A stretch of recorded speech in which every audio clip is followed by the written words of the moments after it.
Politicos ప్రేక్షకులు నమస్కారం. ప్రస్తుతం మనం మేడ్చల్ మల్కాజ్గిరి జిల్లాలోని లక్ష్మాపూర్ ప్రాంతంలో ఉన్నాం. ఇక్కడ మనం చూస్తూ ఉన్నాం, పెన్షన్ రావట్లేదని చెప్పేసి వారు ఆవేదన వ్యక్తం చేస్తూ ఉన్నారు. అదేవిధంగా ఇందిరమ్మ ఇల్లు రాలేదని చెప్పి తెలియజేస్తూ ఉన్నారు. వారి సమస్యలు ఏందో వారిని అడిగి తెలుసుకుందాం.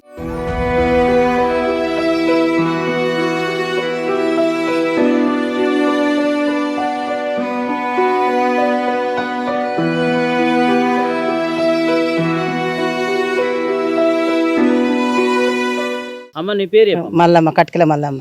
ఇప్పుడు పింఛని వస్తలేదా మీకు? వస్తలేదు. ఎన్ని సంవత్సరాల నుంచి? 3 ఏళ్ళు అవుతుంది ఆయన చచ్చిపోయి. ఎప్పుడు అప్లై చేసారు మీరు? అది మా కొడుకు చేసిన అప్పుడు అంటారు కదా పెట్టమని పెడితే రాలే, ఇక వస్తలేదు. వస్తలేదు. మీ ఆయన చనిపోయి ఎన్ని ఏళ్ళు అయినా? 3 ఏళ్ళు. 3 ఏళ్ళు అయినా అప్పుడే అప్లై చేసిరా? అప్పుడే చేస్తే రాలేదు. అధికారులను ఏమన్నా అడిగిరా? అడితే వస్తుందో ఉంటారు, మెల్లగా వస్తుందో ఉంటారు. మెల్లగా వస్తుంది, అందరికి వచ్చినట్టు వస్తుంది, అందరికి వస్తే మీకు వస్తుంది. అట్లా ఊకున్నాం ఇక. బట్టు ప్రమీల వస్తలే. మా ఆయన చనిపోయి 3 ఏళ్ళు అవుతుంది. అప్లై చేసినాం, చేస్తే వస్తుంది, మెల్లగా వస్తుంది అంటారు. అడిగినాం, పెట్టినాం. డెత్ సర్టిఫికేట్ ఇట్లా పెట్టమంటే పెట్టినాం. పెడితే వస్తుంది, అందరికి వచ్చినప్పుడు వస్తుంది. తిరిగినాం ఊకున్నాం.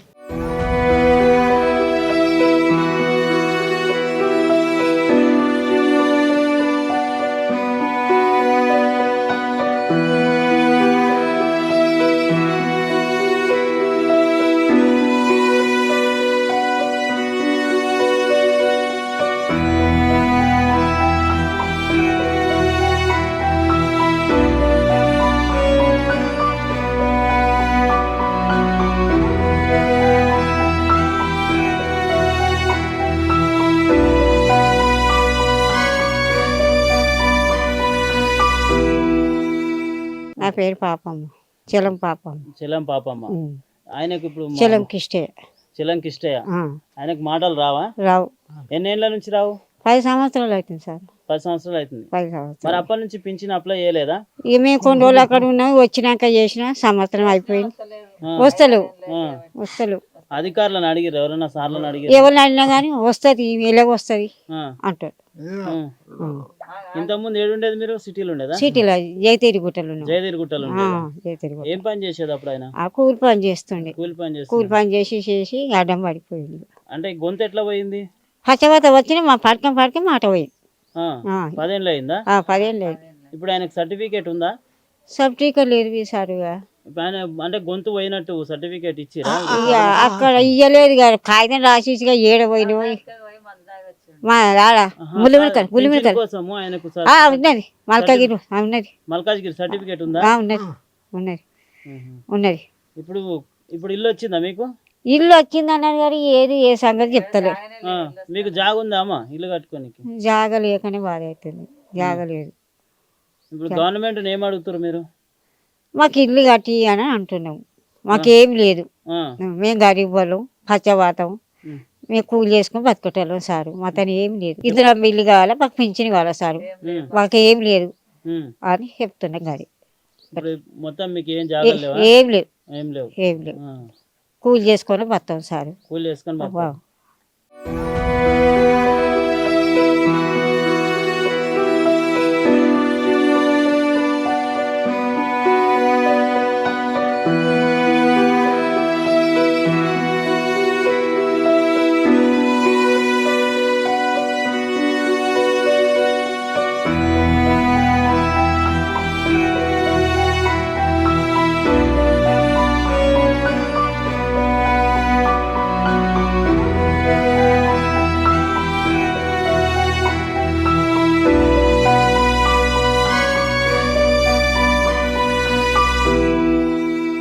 ప్రస్తుతం ఇక్కడ మనం చూస్తూ ఉన్నాం, చెలం కృష్ణ ఇక్కడ దాదాపుగా 10 సంవత్సరాల నుంచి కూడా ఆయనకు గొంతు రావట్లేదు. అదేవిధంగా పక్షవాతం రావడంతో గొంతు పడిపోయిందని చెప్పేసి వారు తెలియజేస్తున్నారు. మాట్లాడడానికి కూడా ఆయనకు మాటలు రావడం లేదు. గత 10 సంవత్సరాలుగా వారు ఆవేదన వ్యక్తం చేస్తూ ఉన్నారు. ఇప్పుడు కూడా పెన్షన్ కూడా ఇవ్వట్లేదని చెప్పేసి గత 10 సంవత్సరాల నుంచి చూస్తూ ఉన్నాం. ఎప్పుడు కూడా మాకు పెన్షన్ రావట్లేదని చెప్పేసి వారు ఆవేదన వ్యక్తం చేస్తూ ఉన్నారు. అన్ని సదరన్ సర్టిఫికేట్ కానీ అన్ని సర్టిఫికేట్లు ఉన్నప్పటికీ కూడా పెన్షన్ రావట్లేదని ఆవేదన వ్యక్తం చేస్తూ ఉన్నారు. వారికి కనీసం గూడు కూడా ఇక్కడ లేదు. వాళ్ళు కిరాయి రూమ్లలో వండుకుంటా, వేరే వాళ్ళ ఇళ్లలో వండుకుంటా వాళ్ళ జీవనం సాగిస్తూ ఉన్నారు. ప్రభుత్వం వెంటనే స్పందించి వారికి కనీసం గూడు నిర్మించాలి, అదేవిధంగా పెన్షన్ ఇవ్వాలని చెప్పేసి వారు తెలియజేస్తూ ఉన్నారు. ఈ గ్రామంలో మనం చూస్తూ చేస్తూ ఉన్నాం. చాలామంది కూడా పెన్షన్ రావట్లేదని చెప్పేసి చాలామంది ఆవేదన వ్యక్తం చేస్తూ ఉన్నారు మహిళలు. సో ప్రభుత్వం వెంటనే స్పందించి వారి సమస్యల్ని తొందరగా పరిష్కరించాలని వారు కోరుతూ ఉన్నారు. వీడియో జర్నలిస్ట్ వెంకటేష్తో reporter Shyam Prasad. Please subscribe to the channel and download the Politicos app from the links in the description.